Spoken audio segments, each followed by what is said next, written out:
واجب الوجود کے دو مفہوم علماء بیان کرتے ہیں. پہلا مفہوم میں آپ کے سامنے بیان کرتا ہوں آسان انداز میں. واجب الوجود اس ذات کو کہتے ہیں جس کا ہونا ضروری، جس کا نہ ہونا ناممکن ہو. جس کا ہونا ضروری ہو، ضروری طور پر وہ ہوگا، اور وہ نہ ہو یہ امپاسبل ہے، یہ محال ہے. اس ذات کو کہتے ہیں واجب الوجود. اور واجب الوجود کا ایک اور مفہوم علماء یہ بیان کرتے ہیں کہ واجب الوجود اس ذات کو کہتے ہیں جو اپنے وجود میں مستقل ہو، اپنے موجود ہونے میں کسی کا محتاج نہ ہو.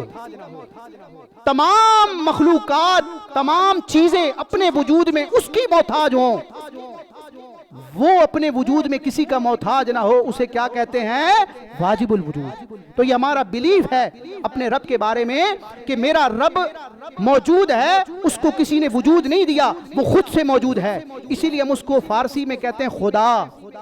خدا کا مطلب ہوتا ہے جو خود سے ہو. خدا کا مطلب کیا ہوتا ہے؟ جو خود سے ہو وہ خدا ہوتا ہے.